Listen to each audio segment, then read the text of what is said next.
बिस्मिल्लाहिर्रहमानिर्रहीम, अस्सलाम वालेकुम, अ वेरी गुड मॉर्निंग। मैं हूं माया खान और हम सबके साथ एज यूजुअल इस वक्त शाहजेब साहब लाहौर से आप लोगों की खिदमत में सुबह सवेरे पाकिस्तान के साथ हाजिर हैं। ये प्लीज कर दीजिएगा।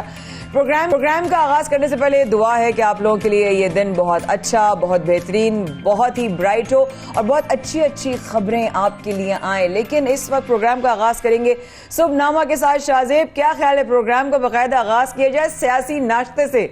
बिल्कुल, सियासी नाश्ते की हम बात करेंगे क्योंकि वज़ीर-ए-आज़म पाकिस्तान इमरान खान ने ऑपोजिशन का रहा एक बार फिर। हमने देखा कराची के दौरे पर थे माया वो, और वहाँ पर गवर्नर हाउस में उन्होंने खिताब भी किया, बहुत सारी बातें की हैं। साथ में ये भी कहा है कि जो तहरीक अदम एतमाद है ये ऑपोजिशन के लिए एक सियासी मौत साबित होगी। और हालात जिस तरीके से हम देख रहे हैं माया, मुलाकातें भी चल रही हैं, काफ लीग ने भी मुलाकातें तेज़ कर दी हैं, साथ में ऑपोजिशन की जानिब से मुलाकातें तेज़ होती जा रही हैं। लेकिन साथ में हम ये भी देख रहे हैं जो हुकूमती इत्तेहादी हैं माया, उनकी जानिब से जो बातें अब सामने आ रही हैं, जैसे कि एमक्यूएम रहनुमा भी ये कह रहे हैं कि हमारे भी तमाम ऑप्शंस खुले हुए हैं। हाँ, बिल्कुल ऐसा ही है, क्योंकि मुलाकात में वफाकी वजीर तारिक बशीर चीमा ने कहा कि इत्तेहाद के मामलात में हुकूमत के साथ हैं, लेकिन पीटीआई के 15-20 अरकान टूट गए तो हम ऑपोजिशन के साथ जाने पर मजबूर होंगे। अगर ये देखें, जबकि एमक्यूएम के रहनुमाओं का कहना है कि हुकूमत के इत्तेहादी हैं लेकिन ऑप्शन खुले हुए हैं। अगर अगली खबर की बात करें तो वजीर आला पंजाब उस्मान बुज़दार को घर भेजने का मिशन लिए अलीम खान लंदन पहुंच गए हैं। जहांगीर तरीन से मुलाकात में लाए अमल तय करेंगे। शाहजेब, बिल्कुल, और इसके साथ हम ये भी बताएं कि तरीन ग्रुप से एक वफ्द है जो कि लाहौर में परवेज लाई से उनकी मुलाकात हुई है, और उस मुलाकात में खासतौर पर माइनस बुज़दार एजेंडे से उनको आगाह किया गया है। और हम ये भी देख रहे हैं कि तहरीक इंसाफ में एक और हम ख्याल ग्रुप है जो सरगर्म है। सूबाई वज़रा अख्तर मलिक और जो है इनकी तरीन ग्रुप के साथ देने से इनकार भी उन्होंने किया है। तो हम देख रहे हैं कि मुलाकातें भी चल रही हैं सियासी मैदान में, और इसके साथ साथ बहुत सब कुछ खुलकर अब सामने आ रहा है। तरीके एतमाद जब हम देख रहे हैं कि ऑपोजिशन की जानिब से जमा कराई गई है, उसके बाद तो सियासी मामलात पर मैं आगे चलकर हम तफसीली बात करेंगे। कुछ सियासी रहनुमा भी हमारे साथ होंगे, उनसे भी जानने की कोशिश करेंगे ये सूरत हाल किस तरफ जा रही है। बिल्कुल लाजमी करेंगे। और अब हम चलते हैं रूस और यूक्रेन की तरफ। रूस यूक्रेन जंग के 2 हफ्ते मुकम्मल हो चुके हैं। दारुल हुकूमत कैफ पर रूसी बमबारी अभी भी जारी है। चर्नियो, पोल्टावा और वासाइको में भी हमले के जो है अलर्ट जारी किए जा चुके हैं। शुमाली मशरकी शहर सोमी में शहरियों का महफूज इनखला मुकम्मल हो चुका। अब तक यूक्रेन से 20 लाख अफराद नकल मकानी कर चुके हैं। शाहजेब, बिल्कुल, और इसके साथ जो सबसे इंटरेस्टिंग फैक्ट है माया इस पूरी खबर में वो ये है कि अमेरिका, बरतानिया और यूरोपीय यूनियन का जो तेल की बरामद पर पाबंदी लगाने पर हमने देखा है कि रूस ने पलटकर वार किया, और वो इस तरीके से किया है कि रूस ने आलमी मार्केट में हम जिस तरह से देख रहे हैं कि अमेरिका और यूरोप को कीमती धातुओं और अजनास की बरामद को बंद करने का उन्होंने खासतौर पर ऐलान कर दिया है। तो जब हम देखते हैं कि यूरोपीय यूनियन, बरतानिया, अमेरिका कोई हिकमत अमली अपनाता है तो उसके बाद रूस भी उसका पलटकर वार जो है वो कर रहा है और भरपूर जवाब भी दे रहा है। इस तरीके से जब कोशिश की जा रही है कि उनकी मईशत को नुकसान पहुंचाया जाए तो वो भी आगे से जवाब देते हैं। तो ये भी हम देख रहे हैं। साथ में आलमी मार्केट का अगर हम जिक्र करें तो जो ब्रेंट क्रूड ऑयल है उसकी भी हम बात कर रहे थे माया, उसमें फिर इजाफा हो गया है और $131 फी बैरल तक से भी वो तजावुज़ कर चुका है। और हम देख रहे हैं कि मुसलसल इसकी कीमत में इजाफा होता जा रहा है, बढ़ते जा रहे हैं। इसी वजह से हम कह रहे हैं कि इस पूरे खित्ते पर और दुनिया भर में मुख्तलिफ ममालिक में जब आलमी सतह पर कीमतें बढ़ती हैं तेल की तो फिर उसके असरात मुरतब होते हैं। पाकिस्तान में भी तेल की कीमतों में इजाफा हो रहा है, लेकिन अभी रिसेंटली हमने देखा है माया कि वज़ीर-ए-आज़म पाकिस्तान ने इसके बावजूद तेल की कीमतों में कमी की है। बिल्कुल ऐसा ही है। और अगर आगे चले तो अमेरिका और यूरोपीय स्टॉक मार्केटों में मुसलसल मंदी का रुझान भी देखा गया। आगे चलते हैं, आलमी सियासी मंजरनामे में तेजी से तब्दीलियां रुनुमा हो रही हैं। अमरीकी अखबार के मुताबिक सऊदी अरब और यूएई के रहनुमाओं ने अमरीकी सदर से बात करने से इनकार कर दिया। शहजादा मोहम्मद बिन सलमान और शेख मोहम्मद बिन जैद अल नहयान ने अमरीकी दरख्वास्त मुस्तरद कर दी। शाहजेब, बिल्कुल मुस्तरद कर दी, और जो इसकी वजह है माया वो वजह ये है कि अमरीकी सदर हिमायत चाहते थे यूक्रेन के मामले पर, जिस पर यूएई ने और इसके साथ साथ सऊदी अरब ने इस पर इनकार कर दिया है। और हम जो देख रहे हैं अमरीकी अखबार की जानब से ये खबर जो है वो शाया की गई है। साथ में हम कुछ क्रिकेट का जिक्र करते हैं। क्रिकेट के मैदान से आपको ये बताते हैं कि पाकिस्तानी वुमेन क्रिकेटर फातिमा सना न्यूजीलैंड के फास्ट बॉलर ट्रेंट बोल्ट से मिलकर बहुत खुश हुई माया। क्या बात है भाई, जबरदस्त। और ये सुनने देखने में आया कि बड़ा ट्रेंड कर रहा है, साथ साथ जो है ट्रेंट बोल्ट ट्रेनिंग सेशन के दौरान, ट्रेंट बोल्ट जो है वो ट्रेनिंग के दौरान जब फातिमा सना से मिले तो उनकी खुशी का कोई आलम नहीं था, और वो आई थिंक एक फैन मोमेंट टाइप का कुछ आइटम होता है, लेकिन एक मोमेंट जो था ना वो उसमें उन्होंने उनको थोड़ी सी टिप्स भी दी। साथ साथ पाकिस्तान वुमेन टीम इन दिनों न्यूजीलैंड में है और ऑब्वियसली वुमेन वर्ल्ड कप में शिरकत भी कर रही है और खेल भी रही है। और खुश ज्यादा इसलिए भी हुई है क्योंकि उनको बड़ी अच्छी बॉलिंग की टिप्स मिली है माया, वो बॉलिंग की टिप्स लेकर बहुत ज्यादा खुश हुई है। ये तो अच्छी बात है, जितने वो अपने जो स्टार्स होते हैं उनसे सीख सकें और आगे की तरफ बेहतर परफॉर्म कर सकें। हम तो चाहते हैं पाकिस्तान का नाम रोशन हो। इस तरह शाज़िम ने भी कहा प्रोग्राम के आगाज में बहुत कुछ हो रहा है, बहुत कुछ पर बात करने की भी जरूरत है। एक बार फिर बात हो जाए सियासत की। वजीर आज़म इमरान खान मुसलसल ऑपोजिशन को ललकार रहे हैं, साथ ही ऑपोजिशन राब्ते तेज कर रही है शाज़िब, और लग रहा है कि इस बार तहरीक अदम एतमाद में नंबर कुछ हलचल मचा सकते हैं। जिस तरह से माया हम देख रहे हैं रोजाना की बुनियाद पर ऑपोजिशन की जानब से कोशिश की जा रही है, मुलाकातें तेज हो रही हैं, साथ में नंबर गेम के भी दावे किए जा रहे हैं कि नंबर गेम अब बड़ी बेहतरीन होती जा रही है तहरीक अदम एतमाद के लिए। लेकिन दूसरी जानब हम जब माया देखते हैं वज़ीर आज़म पाकिस्तान बड़े मुतमईन नजर आ रहे हैं, वो कह रहे हैं कोई ऐसी प्रॉब्लम नहीं है और ये सियासी मौत साबित होगी ऑपोजिशन की। ये तो सियासी माहौल इस वक्त चल रहा है, लेकिन दूसरी जानब हम ये भी देख रहे हैं कुछ मुलाकातें, बड़ी अहम मुलाकातें भी हो रही हैं। जैसे कि हम देख रहे हैं कि अलीम खान और जहांगीर तरीन की जो जोड़ी है वो भी कुछ हलचल मचा रही है और हुकूमत के लिए मुश्किलात बढ़ा सकती है। लेकिन इस पूरे मामले पर बात करने के लिए हमने पीटीआई रहनुमा जो हैं आलिया हमजा मलिक साहिबा, उनको ज्वाइन किया, उन्होंने हमें ज्वाइन किया, उनसे बात करते हैं। आलिया साहिबा बहुत शुक्रिया, खुशामदीद कहेंगे आपको सबसे पहले में। अली साहब सबसे पहले तो ये बताइएगा, जिस तरीके से हम देख रहे हैं एक सियासी माहौल जिस तरह का बनता जा रहा है, वज़ीर आज़म पाकिस्तान कुछ मुतमईन नजर आ रहे हैं, लेकिन दूसरी जानिब ऑपोजिशन राब्ते जो है वो तेज करती जा रही है, काफ लीग भी कुछ इशारे दे रही है, साथ में एमक्यूएम भी जो हुकूमत के इत्तेहादी हैं वो बड़े बड़े इशारे दे रहे हैं। आपको लगता है कोई मुश्किलात पैदा हो सकती है हुकूमत के लिए? बिस्मिल्लाहिर्रहमानिर्रहीम, thank you and good morning. सबसे पहले तो मैं कहूंगी जहां काम पे टांग रही हूँ, जहां पर यूक्रेन और अमेरिका की जंग यूरोप में जारी हो, और जहां पर आप ये देख लें कि लड़की आता हो और ड्रोन कैमरा जो है वो किसी को जख्मी कर दे, तो वहां पर कांपे तो किसी और की ही टांग रही है। हम माशाल्लाह मुतमईन हैं और इंशाअल्लाह ताला ना कोई ऐसी चीज ऑपोजिशन के सियासी ताबूत के अंदर ये आखिरी कील होगा। This will be the last nail in their political career and the political coffin. हम चाहते थे ये खुलकर सामने आए और ये खुलकर सामने आ रहे हैं। पता लग रहा है कि कभी इसके दर कभी उसके दर, ये जो वो घसीटना तो खान साहब ने था ना, वो घसीटना तो शहबाज शरीफ साहब ने था ना, तो खान साहब इनको जिस तरह से घसीट रहे हैं कभी इसके दर कभी उसके दर, तो अवाम ये देख लेगी कि इंशाअल्लाह ताला एक ऐसा बंदा जिस पे करप्शन का कोई चार्ज नहीं है और उसके अगेंस्ट वो सारा करप्ट टोला इकट्ठा हो गया, तो हमें पूरा यकीन है कि इंशाअल्लाह ताला अब इनका शिकस्त मुकद्दर बनेगी। बिल्कुल ठीक।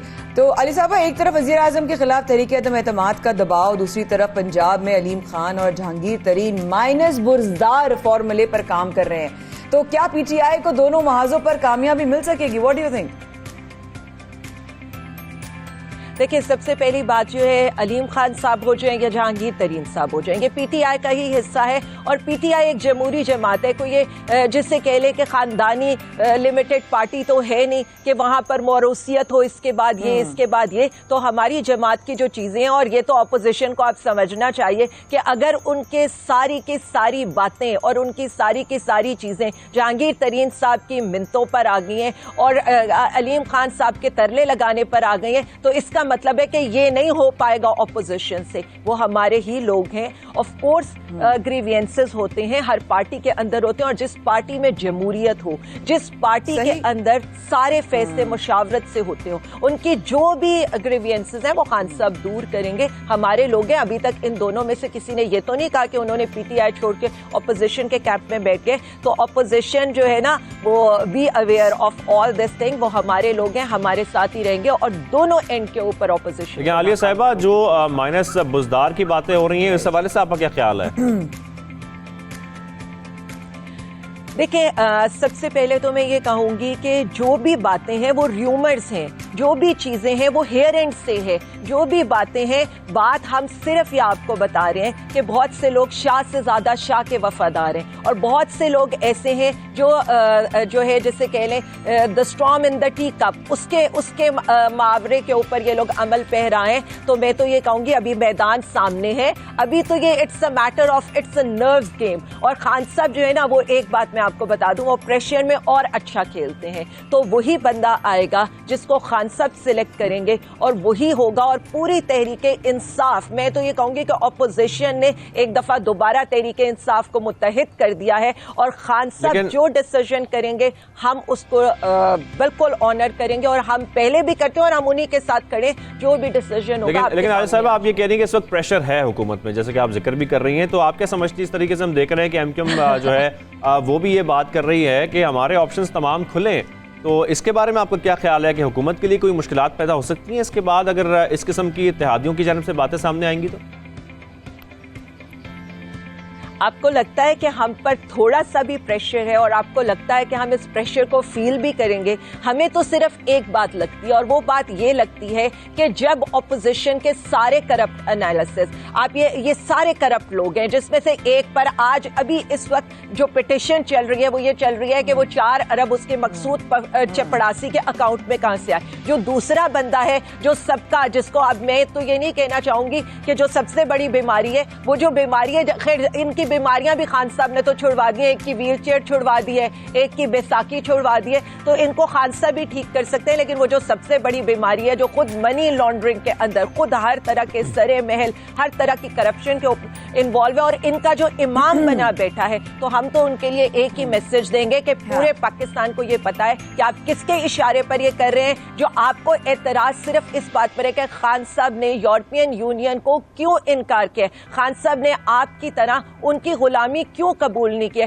तो हम बार बार आपको ये बता रहे हैं कि इस दफा एक आजाद और खुद मुख्तार पाकिस्तान और उसका प्राइम मिनिस्टर पूरे पाकिस्तान के सामने आया और इंशाल्लाह जीत हमारी ही होगी। अच्छा आलिया जी, आप कह रही हैं कि कहीं से भी घबराए हुए लग रहे, बिल्कुल भी नहीं लग रहे परेशान, क्योंकि माशाल्लाह जिस तरह आपने गुड मॉर्निंग हम सबको विश किया और जहां बैठी हैं वो इतना हरियाली से भरपूर है, तो ये तो बहुत ही खूबसूरत आपके साथ जो एक तो फ्रेम खोला। लेकिन एक चीज जो इस सवाल मेरे जहन में आ रहा है वो ये कि कल जब वज़ीर-ए-आज़म इमरान खान की मुलाकात हुई उसके बाद बड़ा उनका जारहाना अंदाज था, आपको क्या लगता है ऐसा क्या बूस्ट मिला उनको, क्या एनर्जी बूस्टर मिला कि वो उनका अंदाज इतना जो है ना वो बस जोश से भरा हुआ था? सबसे पहले तो मैंने आपको यही कहा है ना कि लोगों को पता नहीं है कि कप्तान प्रेशर में बहुत ज्यादा अच्छा खेलता है और हमें बड़े अरसे के बाद अपना वही कप्तान नजर आया है जो हम जैसे 22 साल से देख रहे थे। तो हम we are really aggressive now, यानी कि प्रेशर बिल्ड हुआ है और हम उनके साथ खड़े होकर, नहीं प्रेशर बिल्ड नहीं हुआ, ये मैं आपको बता रही हूँ। उस दिन दुनिया तमाशा देखेगी, या आप आज कहीं लिख कर रख ले और आप ये क्लिप उस दिन जरूर चलाइएगा जिस दिन ये अदम एतमाद पेश करेंगे। हम बाहर बैठेंगे, उनके पूरे एमएनएस असेंबली के बाहर बैठकर खान साहब की सपोर्ट में बैठेंगे और इन चोरों लुटेरों को बताएंगे कि किस तरह से ये माइंड गेम भी खेली जाती है और किस तरह से ना हम बिकने वाले हैं ना झुकने वाले हैं, और इनका मुकाबला करेंगे और इनको कैफरे किरदार तक पहुंचाएंगे। जिस तरह से खान साहब ने कहा है, एक जो है ना वो आज मैं तो इंतजार करी हूं कि क्या आज भी वो व्हील चेयर पर गए होंगे या आज भी जाकर उन्होंने ये सबमिट किया होगा कि जी मेरा तो बीमारी का बहाना है, मुझ पर तो फर्दे जुर्म आयद ना करें।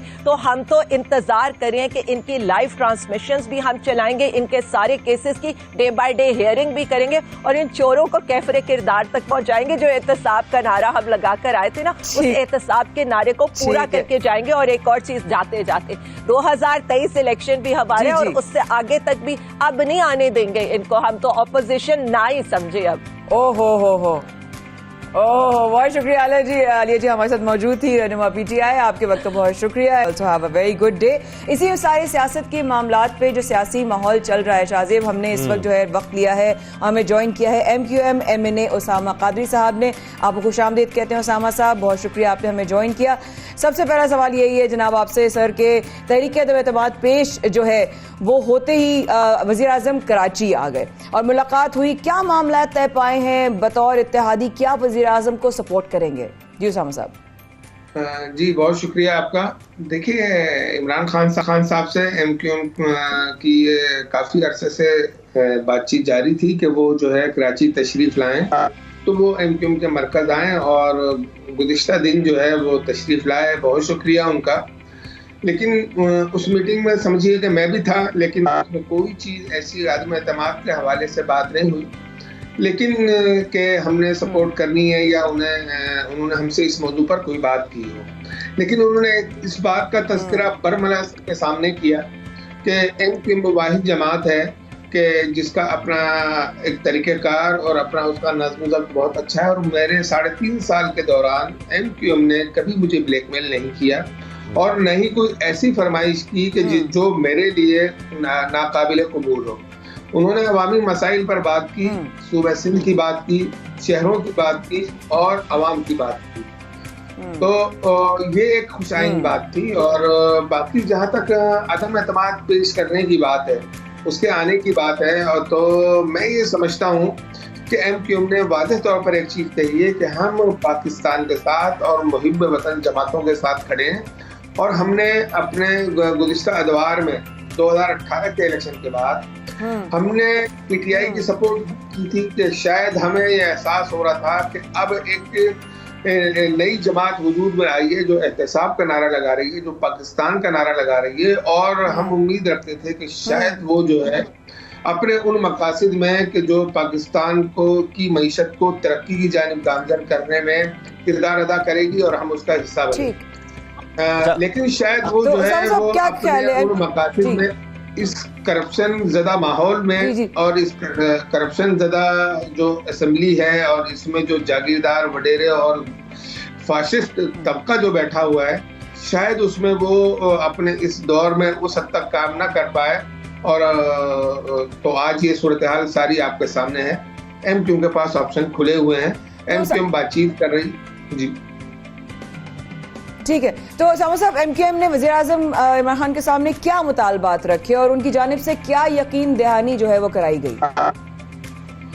देखिए, मुतालबात हमने यूँ नहीं रखे कि इस वक्त की सूरत हाल सबके सामने है, और हमने अपनी खुली आंखों से उनके चेहरे को पढ़ा और उन्होंने जो है मेरा ख्याल तशक्कुर की निगाहों से हमें देखा, और शायद कहीं ना कहीं ये एहसास ज़रूर होगा कि मैंने जो वादे किए थे उसमें से शायद चंद एक वादे तो उन्होंने ज़रूर पूरे किए और जो इस वक्त पाइपलाइन में है। लेकिन बेसिक चीज़ें जो हैं, जो एक सियासी जमात का बुनियादी हक होता है कि उसको सियासी आज़ादी हासिल होनी चाहिए, और उसके वोटर्स के और अवाम के और उसके इलाकों के मसाइल के हल के लिए वज़ीर आज़म साहब को जो किरदार अदा करना चाहिए था, शायद उसमें उनको ये एहसास हुआ वहाँ आकर के वो उस तरह भरपूर तरीके से काम नहीं कर पाए। लेकिन हम फिर भी ये कहते हैं कि हम कल भी हुकूमत के इत्तेहादी थे, और हम किसी बुरे वक्त में और इन हालात में कि इस वक्त जो है अगर माहौल तब्दील हो रहा है, तो हम जो है अपनी उन तमाम चीज़ों को लेकर और वज़ीर आज़म साहब का या पीटीआई का साथ छोड़े, तो मैं समझता हूँ कि ये एक अच्छा अमल नहीं होगा। लेकिन बदकिस्मती ये है कि हुकूमती इत्तेहादी आज भी हुकूमत का साथ दे रहे हैं, आज भी उस पर हैं कि हम कल भी आपके इत्तेहादी थे और आज भी आपके साथ इत्तेहाद में शामिल हैं। लेकिन बदकिस्मती ये है कि घर को आग लग गई घर के चिराग से। जो सूरत हाल सामने आ रही है, इस सूरत हाल में मेरा ख्याल ये है कि इत्तेहादियों से ज़्यादा पीटीआई के लोगों को चाहिए और उनकी काबीना को, उनके अरकान को, कि वो जो है वो अपने घर पर तवज्जो दें कि अपने घर के उन मामलात को कैसे ठीक करेंगे कि जिसको बेस बनाकर वो पाकिस्तान की तब्दीली के हक में जो है जो नारा लेकर आए थे। उसामा काजी साहब, ये तो आप उनको मशवरा भी दे रहे हैं साथ, लेकिन जिस तरीके से आप भी ये बात दोहरा चुके हैं अभी और कहा भी जा रहा है, सिर्फ कबल भी कहा जा चुका है कि एमक्यूएम के पास तमाम ऑप्शंस खुले हैं। मैं जानना चाहता हूँ इससे क्या मुराद है एमक्यूएम की, क्योंकि तहरीक अदम एतमाद के वाले से जो बातचीत आप कह रहे हैं कि ऐसी खास नहीं हुई, तो फिर इससे क्या मुराद है कि तमाम ऑप्शंस खुले एमक्यूएम के पास? देखिए, इस वक्त पाकिस्तान के हक में अगर कोई ऐसी जमात आती है, पहली चीज़ तो ये है कि तहरीक अदम एतमाद के हवाले से न तो अपोजिशन का वाज़ेह मौक़िफ़ है कि अदम एतमाद अगर बिलफर्ज कामयाब भी हो जाती है तो उनका अगला लाए अमल क्या होगा। वो बिल्कुल वादे नहीं है, एक इबहाम है कि जिससे तमाम वो जमातें, चाहे वो छोटी जमातें जो अपोजिशन के साथ लिंक हैं वो, और अगर वो जमातें जो हुकूमती इत्तेहाद के साथ शामिल हैं और अगर वो इस मामले में कोई किरदार अदा करती हैं तो आगे सामने अंधेरा ही अंधेरा नजर आ रहा है, कोई रोशनी की किरण नजर नहीं आ रही।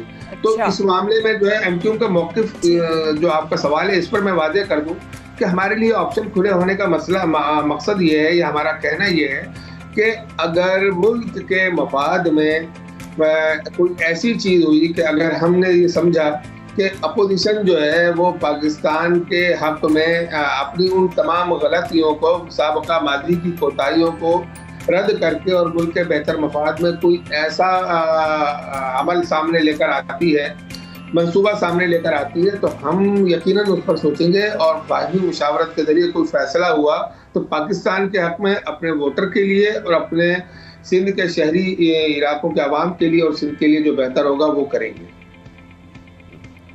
राइट, बहुत शुक्रिया एमक्यूएम एमएनए रहनुमा उसामा कारी साहब, आपने वक्त निकाला और आपने कहा कि ऑप्शंस खुले हैं, इस बात की भी तस्दीक हो गई, उसकी डिटेल भी आपने हमारे साथ शेयर की। आपके वक्त का बहुत शुक्रिया। हमारे साथ रहिएगा इस वक्फे के बाद। सवेरे पाकिस्तान में छोटे से वक्फे का वक्त होता है। शाज़ेब और माया कर रहे हैं आपका इंतजार, प्लीज डू स्टे विद अस।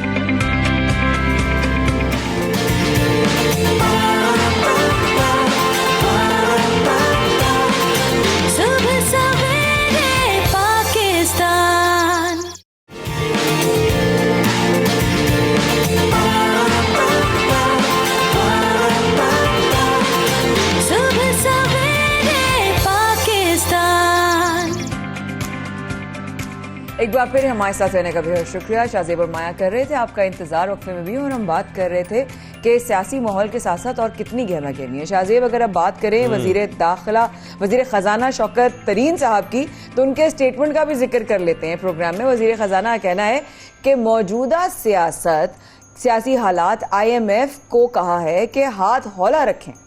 बिल्कुल, मौजूदा सियासी हालात को देखते हुए उन्होंने IMF को कहा है कि भाई ज़रा हाथ हौला रखें, आवाम जो है वो सड़कों पर है, मुल्क की सियासत कुछ अजीब चल रही है इस वक्त, और हुकूमत ने पेट्रोलियम रिलीफ और बिजली की कीमतें भी जो है वो भी कम की हैं, एक तरह से वो भी रिलीफ दिया है। तो इस तरह से वो उन्होंने ये साथ में ये IMF को कहा है कि भाई हमें थोड़ा सा आप हाथ हौला रखें हम पर। साथ IMF को इन रिलीफ पैकेजेस से कोई तहफ़्फ़ुज़ नहीं होना चाहिए, ये भी उनकी स्टेटमेंट सामने आई। लेकिन IMF पाकिस्तान के इक़दामात को कैसे देखता है और क्या समझता है कि पाकिस्तान ने कैसे इक़दामात उठाए हैं, साथ में क्या ये रिलीफ पैकेजेस जो हैं ये आगे मुश्किलात बढ़ा सकते हैं हुकूमत के लिए, ख़ास तौर पर हमारे मुल्क के लिए। इसी मामले पर बात करने के लिए हमें ज्वाइन किया है तर्जुमान वज़ारत ख़ज़ाना मुज़म्मिल साहब ने। मुज़म्मिल साहब को खुशामदीद कहेंगे सबसे पहले पाकिस्तान में। मुज़म्मिल साहब, जिस तरीके से हम देख रहे हैं कि वज़ीर ख़ज़ाना का ये बयान सामने आया है और IMF की जानिब से कुछ बड़ी जो शराइत थी, ये भी कहा जा रहा था बड़ी सख्त शराइत हैं, सबसे पहले बताइएगा क्या शराइत पेश की गई थी और पाकिस्तान उन शराइत पर पूरा उतरा है? देखिए, पहली बात तो ये कि ये जो वज़ीर ख़ज़ाना से जो बयान मंसूब किया गया है, ये कल उन्होंने एक प्रेस कॉन्फ्रेंस की थी और उस प्रेस कॉन्फ्रेंस में जब सवाल और जवाब का मरहला था, उन्होंने कोई प्रेस कॉन्फ्रेंस में इसको अपने तौर पे ज़ाती तौर पे खुद नहीं बोला था। किसी ने सवाल में पूछा कि अगर आप ये जो अभी आपने बिजली और तेल की कीमतें जो कम की हैं, आलमी मार्केट में तेल की कीमतें काफ़ी बढ़ गई हैं, तो IMF को इस पर कोई एतराज़ तो नहीं होगा। तो उस पर उन्होंने कहा कि हम IMF को हमने कहा है या कहेंगे कि जी ये हालात जिस तरह के अभी यूक्रेन वॉर की बात हुए हैं, तो ज़रा हाथ आप भी हौला रखें, क्योंकि हर चीज़ पास ऑन नहीं की जाती। अल्लाह का करना ऐसा है कि कल रात से आप देखें कि पेट्रोल की जो कीमत $130 थी वो $110 आलमी मार्केट में एकदम आ गई है। तो ये एक जजमेंट कॉल हमारे वज़ीर आज़म की थी कि ये जो तेल की कीमतें आलमी मार्केट में बढ़ी हैं, इसका कोई ताल्लुक ज़मीनी हक़ाइक़ से नहीं है। ये एक जंग छिड़ी और उसके बाद वो उस पर पाबंदी लगा देगा तो तेल की कीमत इतनी हो जाएगी, और वो उस पर पाबंदी लगा देगा तो ये हो जाएगा। ये जो है उससे हमें आवाम को बचाना है, और ये उसी तरह का इक़दाम है जो कोरोना के दौर में वज़ीर आज़म ने किया था और एक पैकेज दिया था और मईशत खोल दी थी। लेकिन मुख्तलिफ हलकों में बात की जा रही है कि पेट्रोल और बिजली पर रिलीफ जो है वो मसनूई है। चंद माह बाद ये रिलीफ खत्म होगा तो जनाब जितने भी जो कीमतें हैं वो कई गुना बढ़ जाएंगी। क्या वाकई ऐसा है मुज़म्मिल साहब? देखिए, मुझे पता नहीं आप किस हलकों की बात कर रही हैं। फिलहाल तो मैं आपको ये बता सकता हूँ कि अगर जो अभी $110 भी ले लूँ, तो अगर इस पे हुकूमत अपने सारे टैक्सेस लेना शुरू कर दे तो पेट्रोल की कीमत 250 से ऊपर होनी चाहिए पाकिस्तान में। रहा सवाल ये कि ये जो है रिलीफ दिया गया है 4 महीने का, और 4 महीने तक तो जो है ये रिलीफ बरकरार रहेगा। 4 महीने के बाद उस वक्त आलमी मार्केट में क्या रेट होगा, अगर ये रेट नीचे नहीं आता और इसी तरह रहता है तो फिर कहीं ना कहीं तो जो है वापस इसकी कीमत बहाल होगी। मैं ये नहीं कह रहा 250 रुपये हो जाएगी, हो सकता है कि 10-20 रुपये ऊपर नीचे हो जाए। तो ये सारा का सारा आलमी मार्केट पे डिपेंड करता है। तो सर अब क्या समझते हैं, जैसा कि आप 4 माह का जिक्र कर रहे हैं, अगर आइंदा हम देखते हैं कि वफाकी बजट आता है तो वफाकी बजट कैसा होगा, आवाम दोस्त होगा? क्योंकि लोग तो यही उम्मीद करते हैं कि 4 माह बाद भी कुछ कीमतें बढ़े ना, उसमें इजाफा ना, उसमें कमी आए। तो मैं आपसे ही जानना चाहता हूँ कि क्या बोझ बढ़ेगा आवाम पर या कम होगा वफाकी बजट आने के बाद? नहीं, देखिए बात ये कि 2020 के बाद से जितने भी बजट्स आए, पिछले साल का बजट भी आया तो एक जिस पे तनकीद भी हुई इस हुकूमत पे कि इतनी ज़्यादा जो है कोई नया टैक्स नहीं लगाया, और जो है जैसे कहते हैं कारखानों को इनको सब कुछ छूट दी है, टैक्सेस की भी छूट दी है। अभी आप देखें IT पैकेज दिया है जिसमें टैक्स मुकम्मल तौर पे ख़त्म कर दिए हैं। अभी आप ये देखें इंडस्ट्रियल पैकेज दिया है, उसमें मज़ीद मुराद दिए। तो ऐसी कोई वजह नहीं है कि जिसमें अवाम दोस्त ना हो। हाँ, ये अगर पेट्रोल की कीमतें इसी तरह तंग करती रही तो हो सकता है कि हुकूमत कोई और जगह पे अवाम पे नहीं किसी खास शोबे पे टैक्स लगाकर उसको रिकवर कर ले, और यही तरीका होता है कि अवाम पे टैक्स लगा के अवाम पे खर्च कर दे। अभी वजीर आजम आजकल बार बार अपनी तकरीरों में यही कह रहे हैं। जी प्लीज। जी, वजीर आजम अभी आजकल अपनी तकरीरों में बार बार यही कह रहे हैं कि आपने जो मुझे टैक्स इकट्ठा करके दे रहे हैं वो मैं आप पे वापस लगा रहा हूँ। ये जो भी रिलीफ की बात है, अभी आपको छोटी सी एग्जांपल दे दें कि ये जो पेट्रोल की कीमत में माहाना हुकूमत ने जो सेल्स टैक्स और पेट्रोलियम लेवी, अगर $100 पे पेट्रोल होता तो 108 अरब रुपए का माहाना जो है हुकूमत जो है अपनी जेब से नुकसान भर रही है। ये बहुत बड़ा जिसे कहते हैं। मुज़म्मिल साहब, यही मैं आपसे जानना चाह रहा था, अगर ये बोझ हुकूमत पर आ रहा है तो वो भी ठीक नहीं है, और जिस तरीके से हम ये देख रहे हैं कि आलमी सतह पर तेल की कीमतों में इजाफा हो रहा है और माहिरीन भी ये कह रहे हैं कि उसके असरात मुरतब होते हैं पाकिस्तान पर भी, इस खत्ते पर भी और मुख्तलिफ ममालिक पर। तो सर आप क्या समझते हैं फिर कैसे पॉसिबल है कि आगे कीमतें जो हैं वो बरकरार रहें, यानी कि हम ये सोच लें या समझ लें कि कीमतों में इजाफा होगा यकीनी तौर पर? नहीं, देखिए आप अभी फिलहाल जल्दबाजी ना करें, अभी आप आराम से ये 4 महीने एंजॉय करें। ये सर का दर्द हमारे लिए छोड़ दें, और ये सर का दर्द हमारे लिए छोड़ दें। और आलमी मार्केट में ये जो कीमतें हैं $100 से ऊपर, अगर 74 साल की तारीख देखें, पाकिस्तान की तारीख से ही बात करता हूँ, ये एक बहुत कम पीरियड के लिए जाती है जब एक्सेप्शनल हालात हो जाते हैं दुनिया में। तो ये इसको वहां पे सस्टेन करना जो है बड़ा मुश्किल काम होगा। हाँ, झटका मार रही है, 130 पे भी गई, 135 पे भी गई, अब तो रात को 110 पे आ गई, अभी सुबह 110 पे जब आपसे बात कर रहा था। ठीक, तो इसको 110 के ऊपर सस्टेन करना मुश्किल है, खास तौर पे अब दुनिया जो है उसकी कन्वर्जन हो रही है from oil to batteries, solar, wind. तो अब वो जो आज से 15 साल पहले जिस तरह ऑयल एक जिसे कहते हैं ना कि एक उसके बगैर गुजारा नहीं था, अब ऐसा नहीं है। तो इसकी वक्त के साथ साथ इस्तेमाल भी कम होता जा रहा है। तो और ये जिंदगी भर इसमें ऊपर नहीं रहना, ये वक्ती तौर पे ये जो जैसे मैंने आपको कहा कि एक मामला कॉन्फ्लिक्ट बढ़ा। पहले पिछले साल कोरोना के बाद जब मईशतें खुली तो दुनिया तैयार नहीं थी इतनी जल्दी खुल जाएगी, क्योंकि हर कोई 2023-24 की बातें कर रहा था। तो एकदम जो है पूरी कमोडिटीज की कीमतें बढ़ी, जिसमें इसकी बढ़ी। और आप थोड़ा सा एक और जहन में रखिएगा कि ऑयल के साथ आती है गैस, गैस के साथ आता है कोयला। तो ये तमाम चीजें, कोयला जो है क्योंकि ऑस्ट्रेलिया, इंडोनेशिया वगैरह इधर से सप्लाई होता था, वो शॉर्ट था तो कोयले की कीमत ऊपर थी। फिर थोड़ी साथ साथ क्लीन एनर्जी के चक्कर में गैस की कीमत ऊपर हुई, क्योंकि गैस इतनी ज्यादा दुनिया में मुहैया नहीं हुई LNG की शक्ल में। तेल नहीं बढ़ा था, तेल ने जो बढ़ना शुरू किया है ये मामला की वजह से किया है। और एक मेरा इसमें असेसमेंट है, ऑनेस्टली स्पीकिंग, तेल कोई जमीन में ज्यादा लोगों की डिमांड नहीं बढ़ गई इसमें ना, ये क्योंकि ये फ्यूचर मार्केट्स, डेरिवेटिव मार्केट्स में ट्रेड होता है, तो एक फंड मैनेजर्स का भी इसमें जैसे कहते हैं हाइप क्रिएट किया होता है। छोटी सी एग्जांपल है निकल की कीमत। निकल जो आप जानते होंगे एक धात है, आज सुबह वो 68% बढ़ गई थी।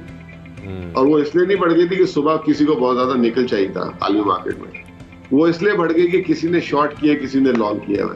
तो कुछ इसमें ये जो आलमी मार्केटें हैं जिसे सट्टेबाज आम अल्फाज में मैं कहती हूँ कि इनकी अंदर जो है वो कीमतों में जो एक सट्टेबाजी भी हो रही है, और इसका नोटिस जरूर लिया जाएगा आलमी मार्केट की हद तक। हम तो नहीं ले सकते, लेकिन ये इतना लंबा चल नहीं सकता, क्योंकि मेरा एक ये एज अ माशी तालिब इल्म जो है ये इस पे एक अपना व्यू भी है। लेकिन मुजफ्फर साहब, अभी हमारी जो ऑब्वियसली इस वक्त आपकी बातें बहुत सारी खवातीन भी इस वक्त सुन रही हैं, हमारी बहुत बड़ी व्यूअरशिप एक औरत की भी है जो देख रही होती है या घर चला रही होती है, तो उसके लिए क्या ये एक अच्छा एक कुशन है, एक अच्छा मार्जिन है कि भाई वो ज़रा सुकून से अपना घर चला सकती हैं या अपने बजटिंग कर सकती हैं, उनके लिए क्या कहेंगे? देखिए, बात ये है कि ये जो हमने इक़दाम किया है इसकी सबसे बड़ी वजह यही है कि लोगों को जो है एक सुख का सांस आ जाए कि 30 जून तक जो है वो जो है उनका पेट्रोल का जो भी बजट है वो एक जगह फ्रीज कर सकते हैं। दूसरी तरफ अच्छी खबर ये है कि हमने जो जितनी मकामी तौर पे चीजें पैदा हो रही हैं उनकी कीमतों में काफी इस्तेहकाम आना शुरू कर दिया है। जैसे कि आलू और प्याज की कीमत 2018 से नीचे है, चंद दालों की, अब अंडों की कीमत भी नीचे आना शुरू हो गई। जहां पे हमें तंग हो रहे हैं हम उसमें कुछ इम्पोर्टेड दालें और खाने का घी और तेल, जैसे पेट्रोल है इसी तरह खाने का घी और तेल भी जो है आलमी मार्केट में जो 500-600 डॉलर का साल पहले था वो $1800 में चला गया, यानी 3 गुना बढ़ चुका है। वो जो है एक आम आदमी को बहुत तंग कर रहा है। लेकिन अच्छी खबर ये कि चीनी जो है जो 125 रुपए की थी अब वो 90 रुपए की मिलती है। आटे में की कीमत में इस्तेहकाम आ गया, वो उस तरह नहीं बढ़ रहा जी। तो वो जो हमारी जो मकामी चीजें हैं हम उसकी कोशिश कर रहे हैं कि पैदावार मजीद बढ़ाएं ताकि इसकी कीमतों में इजाफा हो, और काफी हद तक हम इसमें कामयाब भी हो चुके हैं। बहुत बहुत बहुत शुक्रिया आपके वक्त का। हमारे साथ मुजम्मिल असलम साहब मौजूद थे। Thank you so much for being with us, और आपने बहुत सारी अच्छी खबरें भी बताई और ये भी कहा शाहजेब हमें कि ये टेंशनें आप हम पे छोड़ दें और इस कुशन को और इस टाइम को थोड़ा सा एंजॉय करें, तो टेंशन क्यों ले रहे हैं ज़्यादा। तो मेरा ख्याल है कि आने वाला जो रमज़ान भी है उसमें भी ऑब्वियसली ज़रा अगर ये मार्जिन और ये थोड़ा सा स्पेस मिल जाएगा तो लोग थोड़ा सा, जैसे उन्होंने कहा, सांस लेने को एक थोड़ा सा मार्जिन क्रिएट हो गया।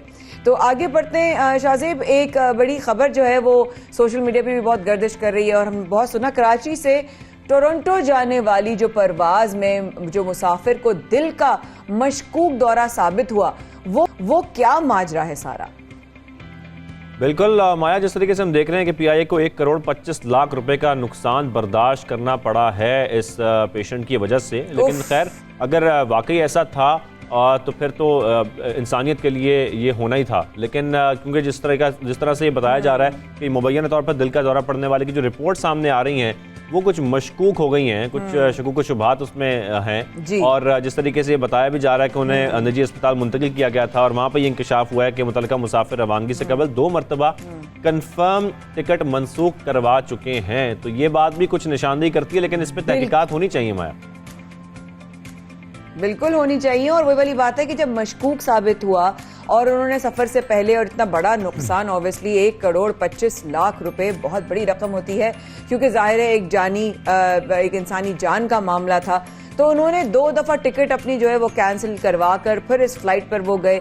मशकूक क्यों हुआ, क्या वजूहात हुई, ऑब्वियसली हम भी जानना चाहेंगे, और अभी तक इसके बारे से बहुत सारी चीजें जिस पर अभी तक धुंधला है, सब कभी साफ कुछ नहीं हुआ है, क्योंकि बताया गया है कि मुतालिका मुसाफिर रवानगी से कबल 2 मरतबा टिकट मनसूख करवा चुके थे, जबकि मुतासरा मुसाफिर के अस्पताल से जारी रिपोर्ट्स में शकूक व शबात भी पाए जा रहे हैं। अब ये किस तरह के शकूक जो है हमारे साथ बहुत सारी जो है हमारे जहन में सवालात भी उजागर होते हैं, और कि भाई क्या वजह बनी, क्यों हुआ शाहजेब, एक इंसान 2 दफा अपनी टिकट जो है वो कैंसिल करवा चुका, उसके बाद उसकी तबीयत खराब हुई, क्या वो प्रेशर था, क्या वो एंग्जाइटी थी, क्या वो कोई किसी प्रेशर में थे, इमोशनल किसी स्ट्रेस का शिकार थे, या उनको जहाज में जाके तबीयत खराब हो गई।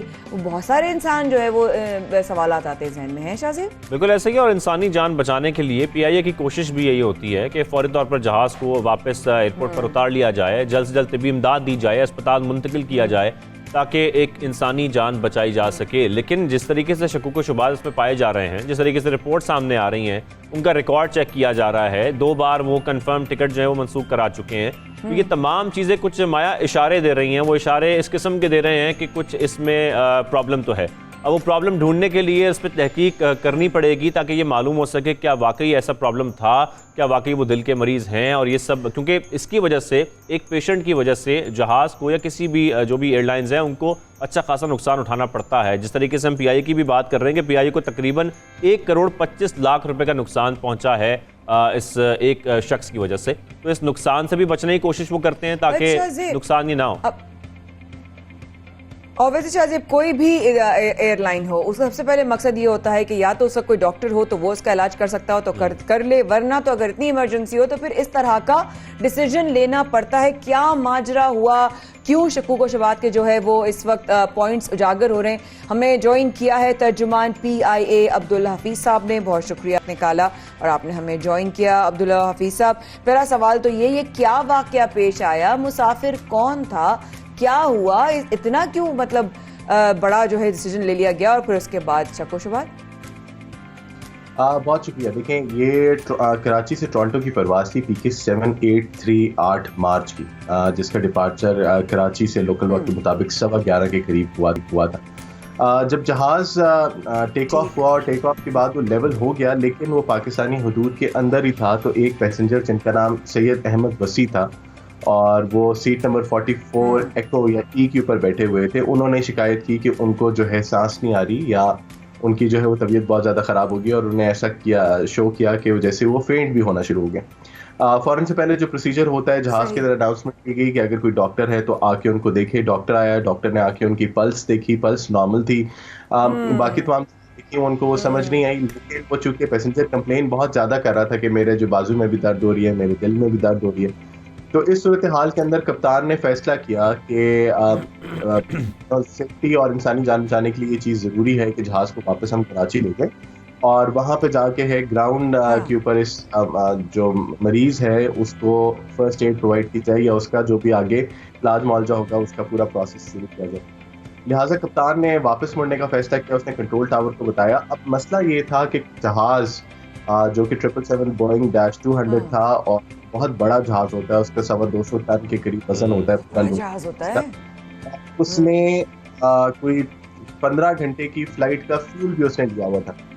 इतना भारी जहाज लैंड करना मुमकिन नहीं होता क्योंकि वो बहुत ज्यादा वेट में था। तो प्रोसीजर ये है कि ऐसे जहाज का फौरन से पहले आपको फ्यूल एयर के ऊपर डंप करना पड़ता है बिफोर आप लैंडिंग अप्रोच करें, ताकि सेफली हिफाजत तरीके से जहाज लैंड कर लिया जाए।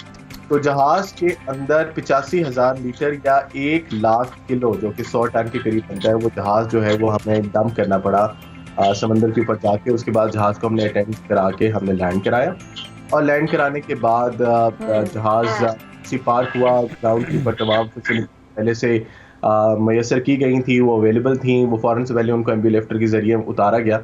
जब जहाज ग्राउंड पे आ गया और जहाज के दरवाजे खोल, पैसेंजर ने कहा कि वो खुद चल के बाहर जा सकते, तहम उनको व्हील चेयर पर बिठा के एम्बुलेफ्टर के जरिए जब नीचे उतारा गया, तो इनिशियल एग्जामिनेशन सिविल एविएशन के डॉक्टर ने की, और उनकी असेसमेंट शायद आपने देखी हो। उसके ऊपर उन्होंने कहा था कि पैसेंजर ये कंप्लेन कर रहा है, लेकिन उसके तमाम वाइटल्स जो हैं वो बिल्कुल नॉर्मल है अपनी जगह के ऊपर, उस तरह कोई ऐसा मसला नहीं है। उसके बाद उनको आगा खान हॉस्पिटल शिफ्ट किया। उनको जो है वो बाकी जो तबी इमदाद थी वो मुहैया की थी। तो ये पूरा वाकया था जो मैंने इंतहाई इख्तिसार के साथ। अब्दुल्ला साहब, यहाँ पर मैं आपसे ये जानना चाहता हूँ कि प्रोसीजर बेसिकली होता क्या है? क्या ये रूल्स एंड रेगुलेशंस अगर देखे जाएं, इंटरनेशनल लॉज देखे जाएं, तो पायलट के पास ये इख्तियार होता है कि अगर किसी की तबीयत खराब होती है, सिचुएशन इतनी क्रिटिकल हो जाए, तो इस तरीके से जहाज उतारा जा सकता है? देखें, पायलट के पास इख्तियार के साथ साथ तमाम मुसाफिरों की जानों की जिम्मेदारी भी पायलट के ऊपर होती है। पायलट मुकम्मल तौर पर अपने फैसला करने के ऊपर आज़ाद होता है, और वो जो बेहतर समझे, अभी तो चले वो पाकिस्तान की हदूद के अंदर था, वो अगर रस्ते के अंदर हो, वो चाहे तो करीब तरीन एयरपोर्ट जो भी किसी किस्म का हो, वो वहाँ पे वो लैंड कर सकते हैं। और ओवरऑल एविएशन सेफ्टी के अंदर एक जनरल इंटरनेशनल ट्रेडिशन, या आप इसको कहेंगे कि रेगुलेशंस यही हैं कि जब भी किसी मुसाफिर की तबीयत ख़राब हो तो नज़दीक तरीन एयरपोर्ट के ऊपर उनको उतारा जाता है ताकि उनको जितनी जल्दी हो सके उनको इब्तदाई तबी इमदाद दे दी जाए। इस तरह के वाक़े होते रहते हैं जहाज़ों के अंदर। हमारे वाक़यात ख़ासतौर पे कनाडा के जहाज़ों के अंदर तो हमारे साथ कई दफ़ा ऐसे वाक़यात अभी रिसेंट हिस्ट्री के अंदर भी हुए हैं। आपको शायद याद होगा कि लास्ट ईयर इसी तरह जहाज़ के अंदर एक मरीज़ ने शिकायत की थी कि उनके दिल में दर्द है और फ़ौरन से पहले जहाज़ को हमने मॉस्को में उतार दिया था, डिस्पाइट द फैक्ट कि मॉस्को में पीआई का कोई स्ट्रक्चर नहीं है, इस तरह की हमने कोई हमारा सेटअप नहीं है मॉस्को के अंदर। लेकिन हम यहाँ पर इम्पोर्टेंट पॉइंट ये है कि अगर उनकी रिपोर्ट चेक की जा रही है, सॉरी मैं आपको इंटरप्ट कर रहा हूँ, लेकिन अगर उनकी रिपोर्ट चेक की जा रही है और उसमें कोई शुक्र शुबात भी हैं, तो सर क्या अगर ये साबित होता है कि ये गलत था या उसमें कोई प्रॉब्लम थी तो उनके खिलाफ कोई एक्शन भी हो सकता है, क्योंकि इसकी वजह से काफी नुकसान नहीं पहुंचा है? देखें, नुकसान तो सिर्फ फ्यूल का नुकसान नहीं है, क्योंकि मैं देख रहा हूँ मीडिया के मुख्तलिफ जगहों के ऊपर बात चल रही है कि शायद $1.25 करोड़ का नुकसान है। $1.25 करोड़ का तो सिर्फ फ्यूल था। जहाज़ का $20-22 हज़ार का एक साइकिल होता है, जहाज़ के इंजन की उम्र जो है वो साइकिल्स में कैलकुलेट की जाती है। वो $20-22 हज़ार का साइकिल जो है वो भी जहाज़ का ज़ाया होता है। उसके अलावा जहाज़ की लैंडिंग है और ऑन टॉप ऑफ दैट जो मुसाफिरों को दीगर मुसाफिरों को कोफ्त हुई कि 3-4 घंटे उनको दोबारा फ्लाइट उनकी डिले हुई, इन मुसाफिर का और इनकी फैमिली का सामान उतारा गया, बाकी तो पूरा सिक्योरिटी चेक करके जहाज़ को दोबारा डिस्पैच किया गया और आगे जो है रोटेशन में तमाम फ्लाइटें, क्योंकि इस जहाज़ ने वहाँ पर जाना है, वहाँ से वापस आना है और आगे उसने और फ्लाइटें करनी है, तो तमाम एक रोटेशन में जहाज़ जो है वो डिले होना शुरू हो जाता है। राइट, बहुत शुक्रिया। हमें जॉइंट तर्जुमान PIA अब्दुल्ला हफीज साहब ने बहुत माज़रत आपकी बात काटनी पड़ी और बहुत सारे सवाल हमें करने थे, लेकिन वक्त की कमी है। शाहजेब, हमें छोटा सा वक्फा लेना पड़ेगा। प्लीज डू स्टे विद अस। इस वक्फे के बाद गैर वापस आए, वाकई बड़ा मशकूक मामला है, लेकिन इसके हवाले से बहुत सारी अपडेट्स मिलती रहेंगी आपको। रहिएगा हमारे साथ वक्फे के बाद। We will be right back जी।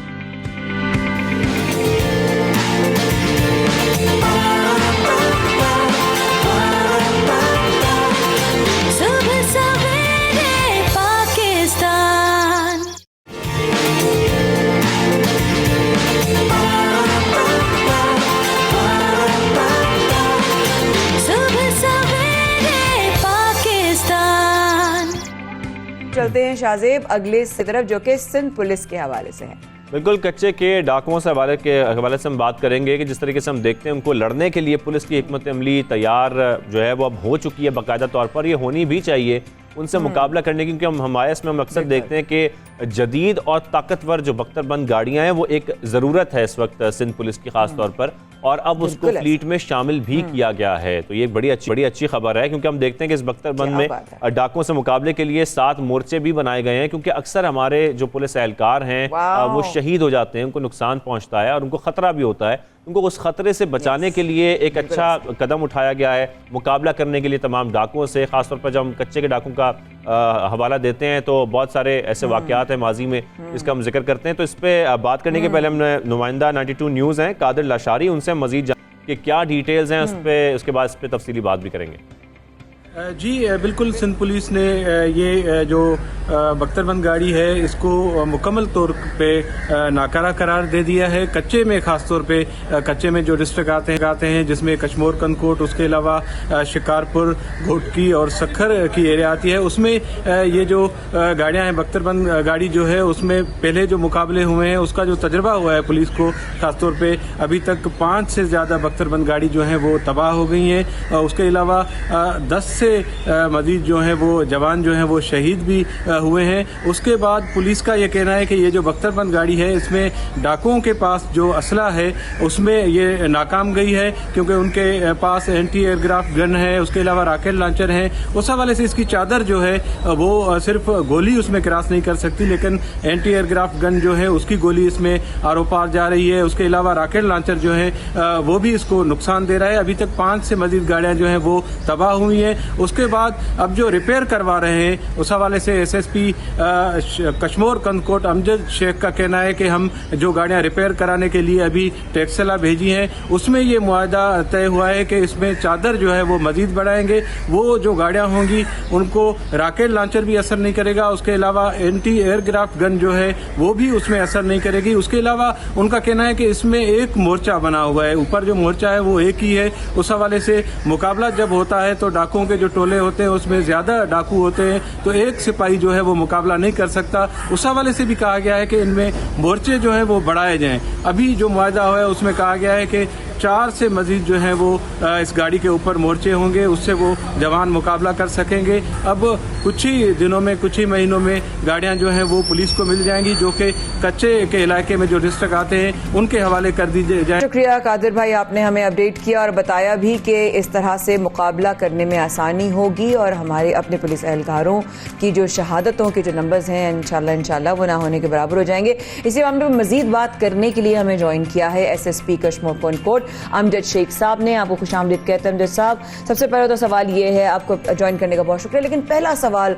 अमजद साहब ये है कि कच्चे के डाकू इतने ताकतवर क्यों हैं, क्यों इनसे मुकाबला करते हुए हमारे पुलिस एहलकार शहीद हो जाते हैं? जी देखें जी, पिछले कुछ सालों में कंदकोट डिस्ट्रिक्ट में, शिकारपुर और घोटकी में जितनी भी पुलिस की शहादतें हुई, नुकसान हुई है, उसकी जो सबसे बड़ी वजह थी वो हमारी APCs की उन जदीद हथियार जो डकैतों के पास है उनके अगेंस्ट जो है ना वो इनकैपेबिलिटी थी।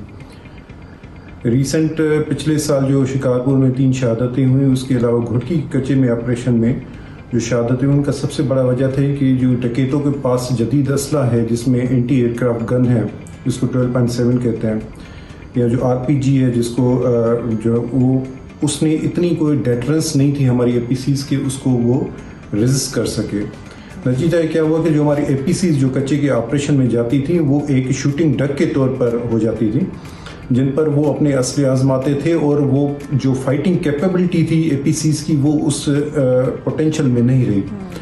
तो उसके बाद जब ये रिसेंट का इंसिडेंट हुआ जो पिछले साल हमारी शिकारपुर कच्चे में शहादतें हुई, उसके बाद APC जो टेक्सला की जो हमारी टीम है उन्होंने उनको विजिट किया, उन्होंने इन चीज़ों को एनालाइज किया, इन रीजंस को देखा जिसकी वजह से ये जो गोलियां थी जो डकैतों की APC से पियर्स थ्रू करके फाड़ के उनको हमारी शहादतों में की वजह बनी थी।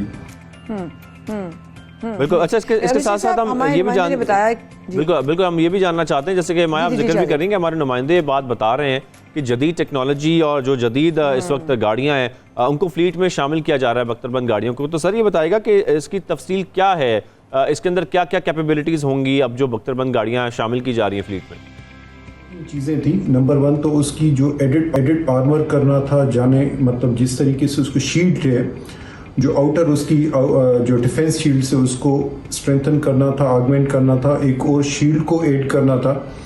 उसके अलावा जो उसकी फाइटिंग कैपेबिलिटी थी उसको इम्प्रूव करना था। एग्जिस्टिंग जो हमारी APCs हैं जो उसमें सिर्फ एक मोर्चा है जिसके ज़रिए वो एक ही तरफ से होके खड़े होके फाइटिंग कर सकते हैं, डकैतों के साथ लड़ सकते हैं।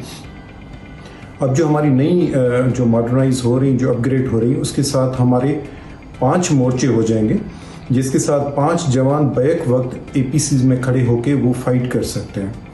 उसके साथ ये होगा कि हमारे एक तो वो एक रेजिस्टेंस मिल जाएगी उनके अगेंस्ट, एक काफ़ी इम्यूनिटी हो जाएगी APCs की कि वो उसके अगेंस्ट जो उनके पास हथियार हैं डाकुओं के, जिसमें ये एंटी एयरक्राफ्ट गन और जो हमारी RPGs हैं वो उस पर असर नहीं कर सकेंगे। इस वजह से बेहतर तरीके से हम उनके जो ठिकानों हैं वहाँ तक पहुँच सकेंगे विदाउट एनी लॉस। नंबर 2, उनकी जो अगेंस्ट जो फाइटिंग करनी है APCs में बैठ के वो भी हम बेहतर तरीके से कर सकेंगे। जी अमजद साहब ये भी बताइए कि इस तरह आप सारी तफसीर हमसे शेयर भी कर रहे हैं और माशाल्लाह देखकर खुशी भी, एक तसल्ली भी, एक उम्मीद भी है, लेकिन क्या बख्तरबंद की सिर्फ बॉडी पर जो है वो काम किया गया है या उसके इंजन पे भी काम किया गया है कि अगर मौसम की चेंजेस हों या रोड्स की सिचुएशन टफ हो या चैलेंजिंग हो तो क्या उस पर भी ये मदद फराहम कर सकेगा? इंजन की जो इम्प्रोवाइजेशन की है वो भी बेहतर की गई है, उसकी जो गियर्स हैं, जो दूसरी चीज़ें हैं वो इम्प्रूव की गई हैं और वो सिर्फ इसी उसमें की गई है कि जो कच्चे के ऑपरेशन, जो कच्चे के इलाके हैं हमारे घोटकी के हो गया, डिस्ट्रिक्ट कंदकोट के हैं या शिकारपुर के, उनके हालात को मद्देनज़र रखते हुए उन APCs को उस तरीके से इम्प्रोवाइज़ किया गया है, क्योंकि ये अमूमन गर्मियों में होते हैं और शदीद गर्मी में जो उनके बियरिंग है वो पिघल जाते थे, दूसरी हमारे पास चेन टूट जाती थी, जो मसले मसाइल थे। एक बाकायदा रिसर्च हुई उसमें और उसमें काफ़ी विजिट्स हुए, म्यूचुअल मीटिंग्स हुई सिंध पुलिस के आला ऑफिसर्स की और जो Taxila heavy mechanical industry Taxila है उनके ऑफिसर्स के बीच में। फाइनली एक डिज़ाइन पर कंसेंसस हुआ। उस डिज़ाइन की सूरत में अभी उस APCs को हम उस तरीके से अपग्रेड करने जा रहे हैं और होपफुली इंशाल्लाह ताला उम्मीद ये है कि ये अगले 3-4 माह में ये सिंध पुलिस के पास अवेलेबल होंगे और इनके साथ हम काफ़ी इफ़ेक्टिवली कच्चे में ऑपरेशन कर सकेंगे। और कच्चे में ऑपरेशन के साथ ये जो पुलिस की शहादतों का सिलसिला है जो PCC की वजह से होता है वो इंशाल्लाह ताला वो बंद हो जाएगा और ये काफ़ी हमारे पास एक अच्छा डेटरेंट होगा, ये अच्छा टूल होगा, ये फाइटिंग हमारे पास ये एक चीज़ हो जाएगी जिसकी वजह से इंशाल्लाह ताला उम्मीद है कि कच्चा जो है वो हम बेहतर तरीके से क्लियर इंशाल्लाह हमारी दुआ भी यही है। और इस वक्त पूरी दुनिया ने आपको देखा और हम सब लोग जो हैं आप लोग के लिए दुआ गो भी होंगे और इंशाल्लाह आप और तरक्की भी करें और शहादतों के नंबर ना होने के बराबर हो जाएं। आमीन आमीन। हमारे साथ मौजूद थे SSP कश्मीर कुनकोट अमजद शेख साहब, आपके वक्त का बहुत शुक्रिया। और अब बढ़ते हैं शाहजेब, गुज़श्ता दिनों याद होगा हमने 8 मार्च पर बहुत सारी एक्टिविटीज सुनी। 8 मार्च पर औरत मार्चेज हुई कराची, लाहौर, मुख्तलिफ शहरों, पूरी दुनिया में जो है औरत के हुकूक के हवाले से। जाहिर है अब पाकिस्तान में भी वो एक्टिविटीज़ नजर आई, पाकिस्तान में भी जो है वो बहुत सारी जो खवातीन थी वो बाहर निकली हुई थी, लेकिन बहुत सारे प्ले कार्ड्स भी नजर आए। शाहजेब, क्या ख्याल है? बिल्कुल, और इसमें हम देखते हैं जब ऐसे प्ले कार्ड सामने आते हैं, मुख्तलिफ माजी में भी देखते रहे हैं, तो जब मुतालबात ऐसे होते हैं तो तवज्जो का मरकज़ बन जाते हैं, सोशल मीडिया पर काफ़ी वायरल होते हैं। लेकिन हम जानना चाहते हैं कि इस बार औरत मार्च में क्या मुतालबात सामने रखे गए, क्या उनकी हम देख रहे थे कि मुख्तलिफ प्ले कार्ड्स भी सामने आ रहे थे। तो इस बार माया किसने मुलाकात की और अहवाल कौन बता रहा है हमें? भाई हमें और कौन बताएगा, हमारे टीम मेंबर्स ही माशाल्लाह जबरदस्त हर जगह पहुंच जाते हैं अपडेट देने के लिए। हमारे टीम मेंबर शाहरुख अहमद साहब गए और सुनते हैं उनकी ज़बानी कि औरत मार्च में किस तरह के प्ले कार्ड्स थे, क्या मुतालबात थे, क्या रौनकें थी और क्या हालात थे। आइए देखते हैं। में मार्च के पहले हफ्ते में ख़वातीन का आलमी दिन मनाया जाता है। पाकिस्तान के भी तमाम बड़े शहरों में जलसे मुनक्किद किए जाते हैं। यहाँ पे उसको औरत मार्च का नाम दिया गया है। औरत मार्च में आज ख़वातीन क्या हुकूक लेने आई हैं, अंदर चलते हैं और देखते हैं।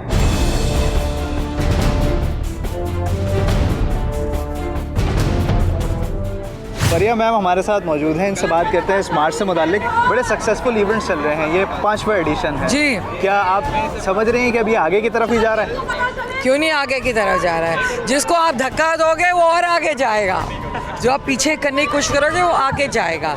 आई थिंक ख़वातीन के हकूक़ अब बहुत ज़्यादा ज़रूरी हैं। आई थिंक सोशल मीडिया की वजह से बहुत सारे लोगों को आवाज़ मिल गई है, वो बाहर निकल के आ रही हैं ख़वातीन, वो शोर मचा रही हैं, अपने हकूक़ मांग रहे हैं, क्यों ना मांगें। अच्छा, ब्रेक द बाइस इस बार जो थीम रखी गई है, हम ये देखते हैं कि जब भी 8 मार्च आता है पाकिस्तान में उसी वक्त ख़वातीन के हकूक़ की बात होती है, पूरे साल सब खामोशी रहती है। हमें लड़ना पड़ेगा।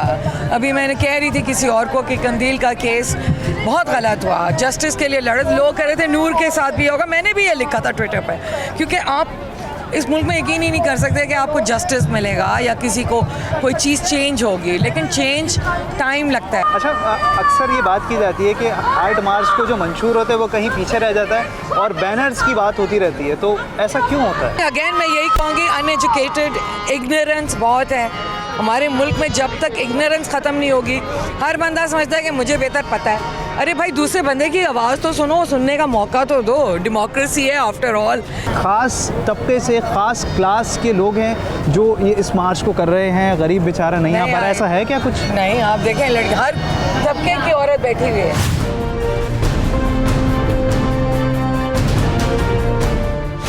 आज इस मार्च को सपोर्ट करने के लिए स्पेशल ख़वातीन भी यहाँ मौजूद हैं, तो हम उनसे बात करते हैं उनका क्या जज्बा है, किस तरह इस मार्च को वो सपोर्ट कर रही हैं। अस्सलाम वालेकुम। अस्सलाम वालेकुम। अच्छा, ये 4-5 साल से मार्च हो रहा है, तो आप लोग हर मरतबा यहाँ पे आते हैं? मैम सर, हम कोशिश करते हैं कि जो भी वुमेंस डे क्या है, जैसे इंटरनेशनल वुमेंस डे भी हो रहा है, औरत मार्च भी है, तो हमारे एटलीस्ट हमारी डिसेबल कम्युनिटी की या वुमेंस विद डिसेबिलिटी की प्रेजेंस हो वहाँ पर। अच्छा, आपको लगता है कि इस मार्च से कोई हमारी माशरे पे इम्पैक्ट हो रहा है, बेहतरी आ रही है, मसाइल हल हो रहे हैं? सर देखिए, हर चीज़ का पॉजिटिव भी होता है और नेगेटिव भी होता है। बतौर खातून आप ये समझती हैं कि माशरे में औरतों को बहुत ज़्यादा दबाया जा रहा है? सर, औरतों को जहाँ पे औरतों को हक दिए जा रहे हैं वहाँ पे कुछ ऐसे है कि जैसे कुछ ऐसा है कि जो उनको जहाँ पे मतलब कुछ पॉइंट्स पे वो दबाया भी जा रहा है। कहीं कहीं मुश्किलात, कहीं मुश्किलात। औरत मार्च अब सिर्फ बड़े शहरों तक महदूद नहीं है, ये औरत मार्च अब गिलगित बल्तिस्तान तक पहुंच गया है। तो गिलगित बल्तिस्तान से आने वाले क्या मुतालबात लेके आए हैं, उनसे बात करते हैं। अस्सलाम वालेकुम। अस्सलाम वालेकुम, कैसे हैं आप? मैं बिल्कुल ठीक हूँ। ये बताइए, औरत मार्च में आए, किस मिशन के साथ आए? हमारे 3 ही मुतालबात होते हैं हमेशा, जो बेसिक ह्यूमन राइट्स हैं, तालीम, सेहत और डिसीजन मेकिंग का हक खुद को होना। और यहाँ पे हम बहुत सारी चीज़ें भी साथ लेके आए कि तालीम जो है वो सबका हक है, उसी तरह लड़कियों का भी उतना ही हक है। अच्छा, हमारी गिलगित बल्तिस्तान में जो है सेहत के इतने ज़्यादा मौके नहीं है ख़वातीन के लिए, और दौरान ज़िश्की जो है या तो बच्चे की मौत हो जाती है या फिर वालिदा की मौत हो जाती है, तो उसके लिए ख़वातीन की सेहत के लिहाज से वहाँ पे सेंटर्स होने चाहिए। इसके अलावा तालीम और विरासत का हक, ये वो हकूक़ है जो एक इंसान के हक है, तो हम यहाँ पे क्योंकि वो नहीं मिल रहे इसलिए हम यहाँ पे उसको लेके ख़वातीन के हकूक़ के लिए यहाँ आए हैं। एक और खातून हमारे साथ है। अस्सलाम वालेकुम। अस्सलाम वालेकुम। पहली बार इस मार्च में शरीक हो रही हैं? जी, it's my first time. Organiser से आपकी कोई बात हुई है? आपने मुतालबात उन तक पहुँचाए हैं? कहा है कि हमारे प्ले कार्ड मुतालबात हमने मीडिया के थ्रू पहुँचाया है।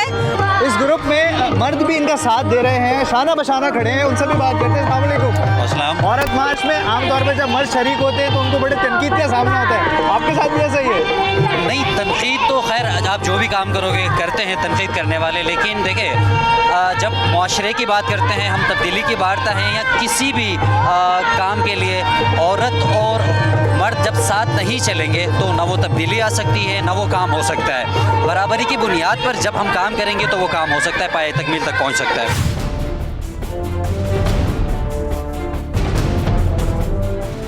हर बेटी का रोल मॉडल उसका बाप होता है, तो आज ऐसे ही एक वालिदिया मौजूद हैं जो अपनी बेटी के साथ इस मार्च में शरीक होना है। अस्सलाम वालेकुम सर। सर, आप अपनी बेटी के साथ आए या बेटी आपके साथ आई है? हम दोनों एक दूसरे के साथ हैं। तो आप ये समझते हैं कि ये मार्च जो है अब इम्पैक्ट डाल रहा है सोसाइटी में, अब पॉजिटिव रोल प्ले कर रहा है? बिल्कुल बिल्कुल, बहुत भरपूर तरीके से डाल रहा है। देखिए, जिस चीज़ की मुखालफत होनी शुरू हो जाए ना, उसका मतलब ये है कि उसकी अहमियत है। कि हमेशा औरत मार्च का मंशूर कहीं पीछे रह जाता है और सोशल मीडिया पे सिर्फ बैनर्स की बात हो रही होती है, ऐसा क्यों होता है? आपको गरम मसाला चाहिए होता है। प्ले कार्ड से मीडिया नहीं लाता ना? नहीं, प्ले कार्ड जो है वो बहुत सारे लोग लेकर आते हैं, उसमें ऐसे बच्चे भी होते हैं, ऐसे लोग भी होते हैं जो अपने घर में तो इंतहा से ज़्यादा दबे हुए होते हैं, लेकिन जब उन्हें मौका मिलता है तो वो ये देखे बगैर कि जो हम कह रहे हैं उसका असर क्या हो सकता है, वो अपने जज्बे को जाहिर करने के लिए कूद पड़ते हैं। फिर हमें उनसे कहते हैं कि देखो, समाज के साथ चलना ज़रूरी है और समाज के जो तकाज़े हैं उनका ख्याल रखना भी ज़रूरी है।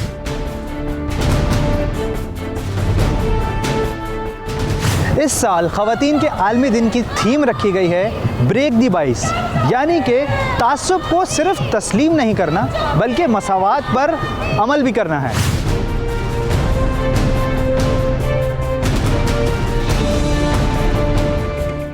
बहुत शुक्रिया शाहरुख साहब, आपने हमें अपडेट किया औरत मार्च की एक्टिविटीज़ के हवाले से। ये बात बिल्कुल सच है कि सेहत, तालीम और डिसीजन मेकिंग का हक औरत को देना चाहिए। औरत मार्च की एक्टिविटीज़ आपको दिखाई, प्रोग्राम में और बहुत कुछ बाकी है। शाहजेब और माया आपका कर रहे हैं इंतजार। Please do stay with us after this very short break.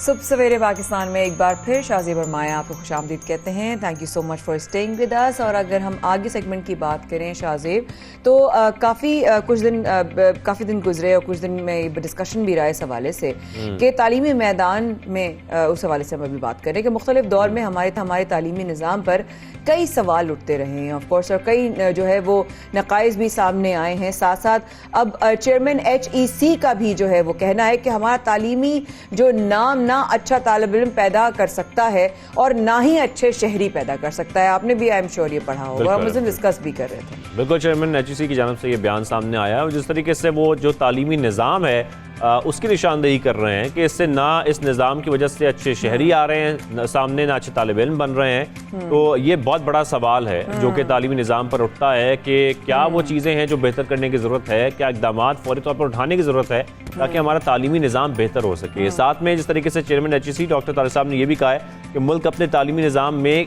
कई गलतियों की कीमत इस वक्त चुका रहा है, और इस पूरी सूरत हाल को समझने के लिए हम उनसे बात भी करते हैं कि हमारे सिस्टम में फिर गलतियाँ हैं कहाँ हमें क्या गलतियां पहले ठीक करनी हैं जिसकी वजह से हमारे बच्चों का मुस्तकबिल भी बेहतर हो सके और हमारे तालिब इल्म भी अच्छे बन सकें, हमारे शहरी अच्छे बन सके, जिम्मेदार शहरी भी बन सके। ये भी बहुत ज़रूरी है माया। बहुत ज़रूरी है। आपने बिल्कुल सही कहा कि इस गलतियों की निशानदही करना बहुत ज़रूरी है। रेक्टिफाई तो हो पहले ये मसला क्या है, हमारे सिस्टम में कहाँ खराबी हैं।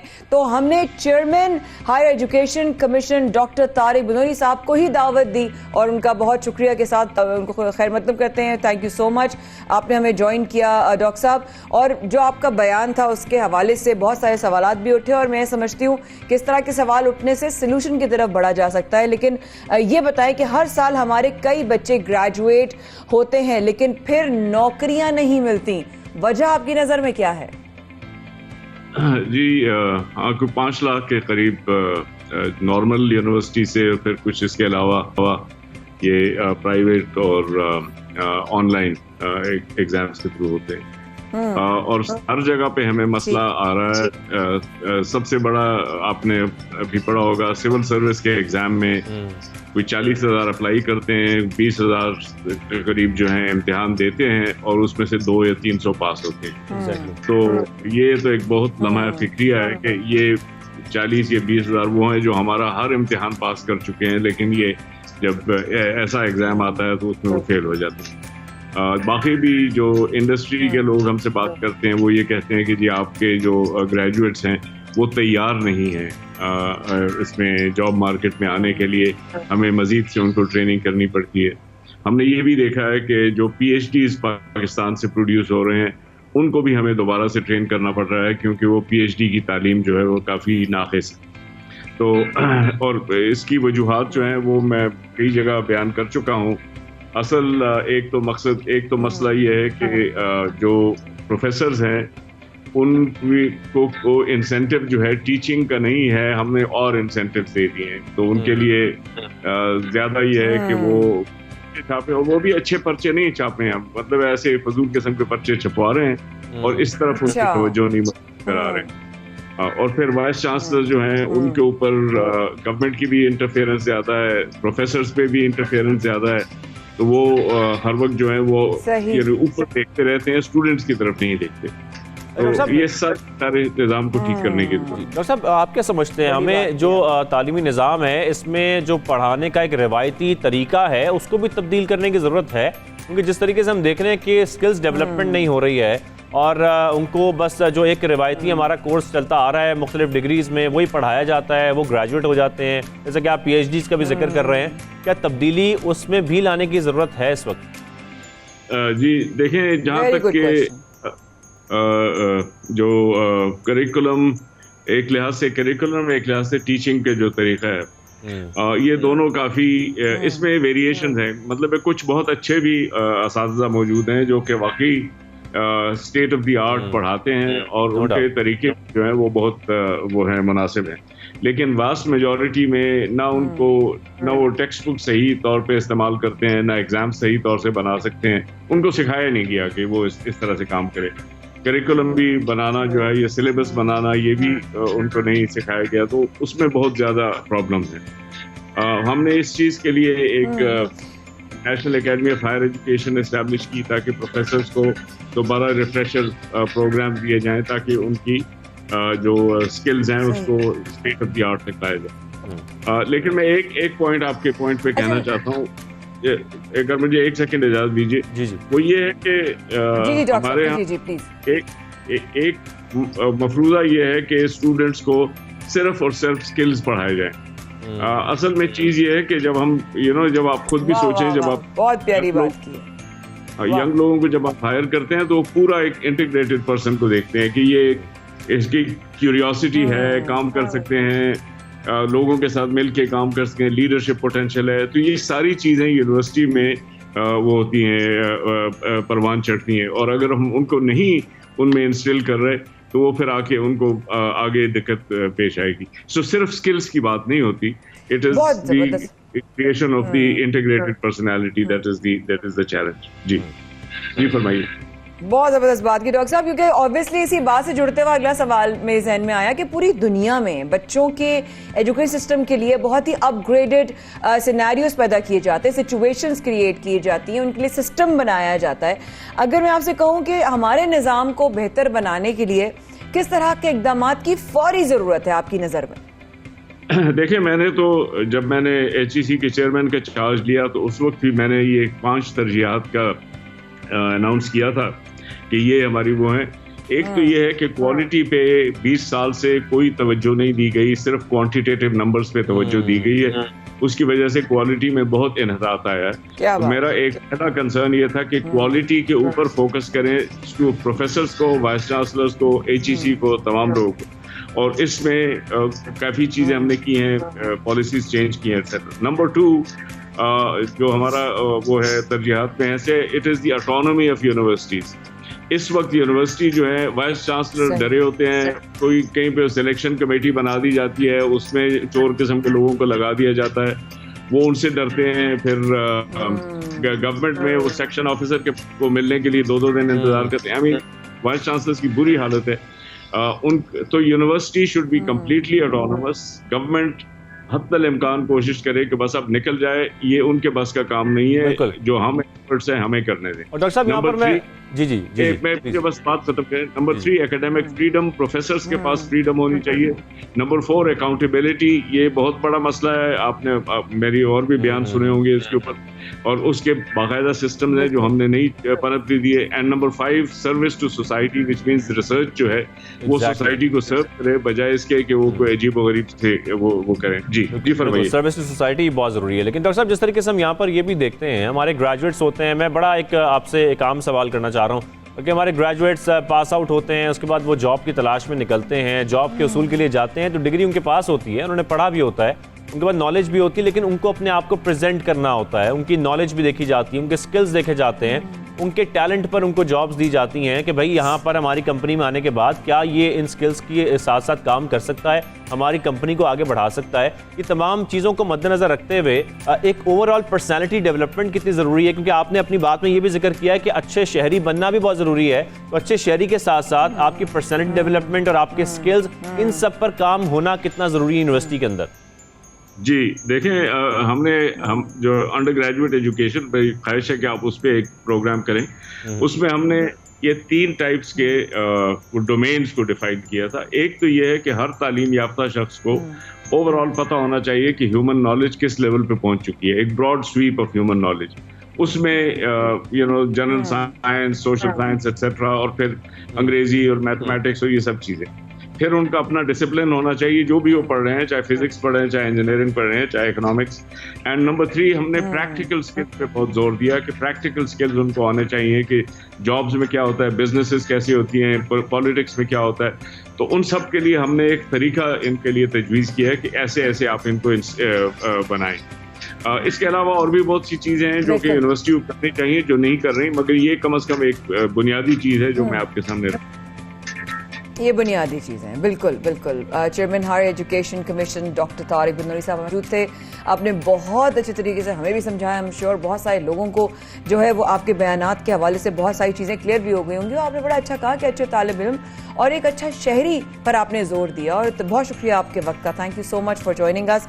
हम प्रोग्राम को आगे लेके चलते हैं शाहजेब, और इस तरह के जो मौजू हम अक्सर प्रोग्राम में, आप भी अक्सर ये कहते हैं कि हम रेस करते रहते हैं, और हमेशा हमारे जो ज्वाइन करती हैं वो हमारी बड़ी हमें अजीज़ है, लेकिन छोटी उम्र के बच्चों में झुंझुलाहट, गुस्सा, जारहाना मिजाज, बदतमीजी, झड़क देना, और परवान चढ़कर जो है ना, वो इतना ज़्यादा परवान चढ़ चुका है, इतना वो एग्रीवेट कर गया है, वो इतना ज़्यादा एक्सट्रीम पर चला गया है कि मैं समझती हूँ, मैं अपने बहन भाइयों को, अपने भाभियों को भी कहती हूँ कि आप लोग ना माँ के पीछे तो बन के आए नहीं थे, तो आप लोगों के लिए भी एज सिचुएशन आती है तो एक्सपीरियंसेस आते हैं कि भाई इस चीज़ को कैसे हैंडल करें, भाई ये क्या मिजाज है। जी शाहजेब।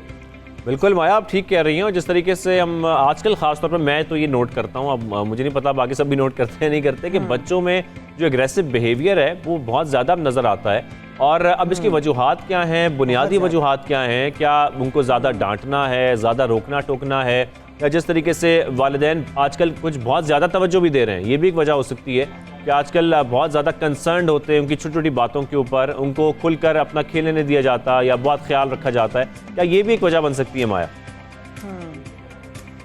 ये भी बन सकती है, या फिर बिल्कुल ही तवज्जो ना देना भी वजह बन सकती है। ये भी बहुत सारे सवाल में, या तो बहुत ज्यादा टेंशन या बिल्कुल भी ना टेंशन देना। वो एक इनसिक्योरिटी आपको या तो बहुत ज्यादा टेंशन की तरफ लेके चली जाती है, या बिल्कुल ही सिक्योरिटी से माइनस हो जाते हैं तो बिल्कुल हट जाते हैं। लेकिन आज हम दोनों की बहुत फेवरेट हैं, उनको हमने बुलाया है paediatrician Apple tree paediatrics and director maternal and child health IRD Pakistan, हम सबकी बहुत फेवरेट डॉक्टर अनोखी खानम। डॉक्टर साहब गुड मॉर्निंग। अस्सलाम वालेकुम। शाहजेब में दोनों की तरफ से उस वक्त लाहौर में हमारे साथ मौजूद हैं, visiting family, so and yes we are missing him here but he is with us. So हम लोग यही परेशान होते हैं, अक्सर हम बात करते हैं बच्चों के अंदर डॉक्टर साहबा बहुत सारा अजीब उनका रवैया होने लगा है।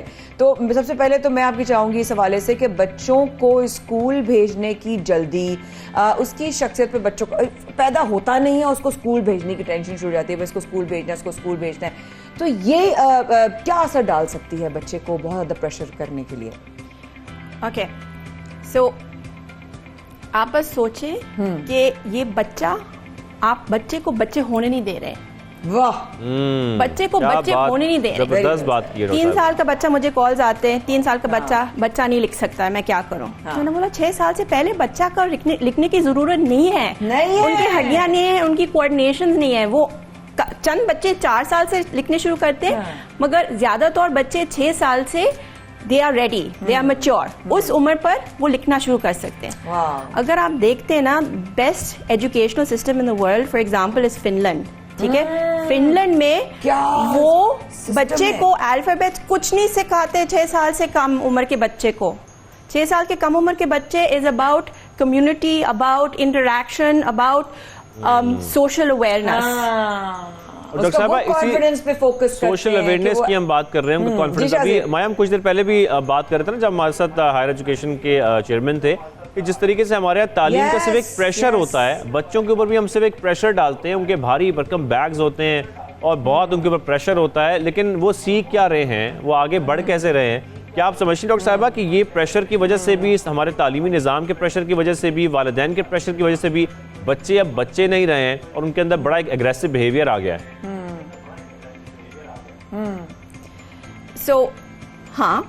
जब आप बच्चे को प्रेशर करते हैं, आप बच्चे को, तो मैं क्या बोलती हूँ अपने पेरेंट्स को कि आपको अपने बच्चा को बताना चाहिए कि जब तक आपने कोशिश किया है, जो भी मार्क्स आए कोई बात नहीं, जब तक आपने कोशिश किया है, ठीक है? जब आप अपने बच्चे की एक्सपेक्टेशंस इतनी हाई रखते हैं ना, तो बच्चे की ड्रॉप आउट रेट्स भी हाई हो जाती है, साइकियाट्रिक एपिसोड्स हाई हो जाती है, एग्रेशन हाई हो जाती है, because they are not able to perform to the parents expectations. क्या बात की डॉक्टर साहब, आपने वो बात की है जो कल मैंने एक्चुअली अपने भाई को भी कहते हुए सुनी कि बेटा फेल हो जाओ टेंशन नहीं है, अटेम्प्ट तो करो, ट्राई तो करो, कोशिश तो करो। बट डॉक्टर साहब अब मेन टॉपिक पे भी आ जाता है कि छोटे बच्चों में झुंझलाहट, एग्रेशन, बदतमीजी, ये सब कुछ बहुत ज्यादा नजर आता है। आपको क्या लगता है बेसिक उसकी क्या वजह है? ओके, एक चीज तो नहीं है, ठीक है? It's combination. आप याद रखना है कि जो 5 साल के बच्चे की कम उम्र की जो बिहेवियर है और 14 साल के ऊपर बच्चे की बिहेवियर है, जो एक्सेप्टेबिलिटी है, इट्स डिफरेंट, ठीक है? जो फॉर एग्जांपल 2 साल का बच्चा है, ये कहलाते हैं टेरेबल टूज। किसी ने ये what you call term invent किया, terrible twos, but it's a really good term. It's just I am just like terrible. तो क्या होता है, बच्चे अपनी बाउंड्री सर्च कर रहे हैं, दे पुशिंग देयर बाउंड्रीज, ठीक है?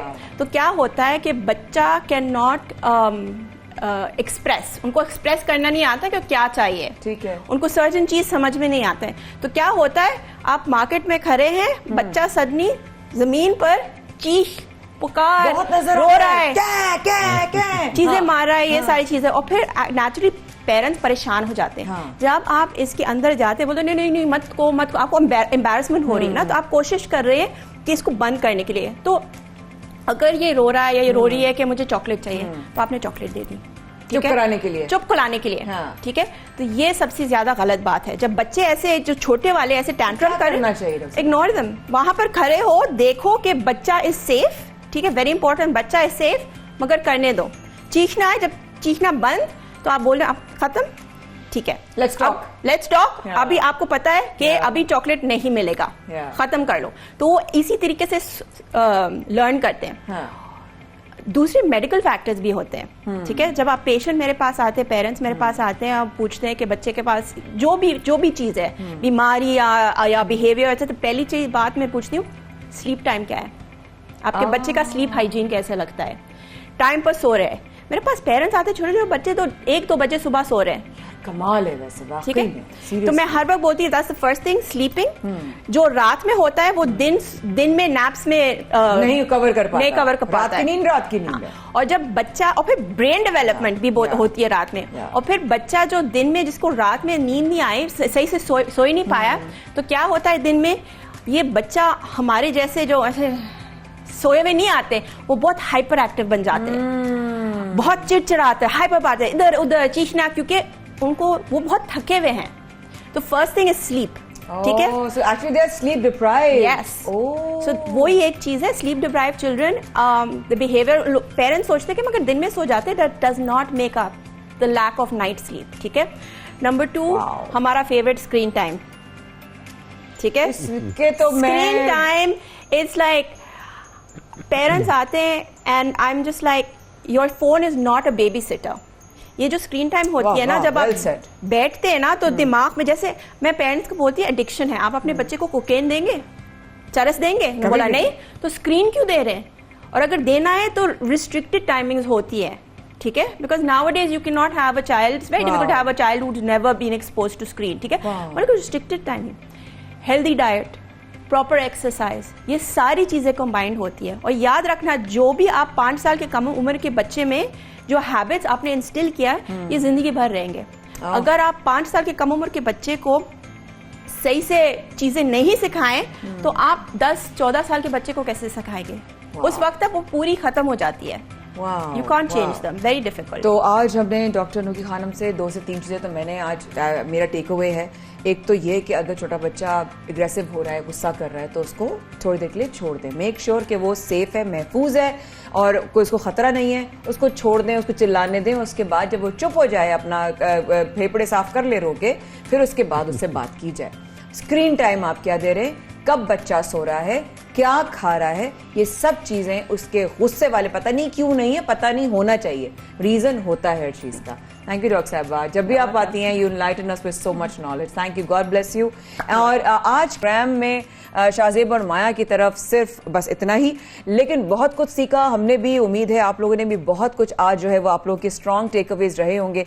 शाहजेब और माया को सिर्फ कल तक के लिए दीजिए इजाजत, इंशाल्लाह कल आपकी खिदमत में फिर बराह रास्त हाजिर होंगे सुबह सवेरे पाकिस्तान की एक और एपिसोड के साथ, लेकिन शाम का 4 बजे का रिपीट देखना ना भूलिएगा। शाहजेब और माया को दीजिए सिर्फ कल तक के लिए इजाजत। थैंक यू सो मच, अल्लाह हाफ़िज़।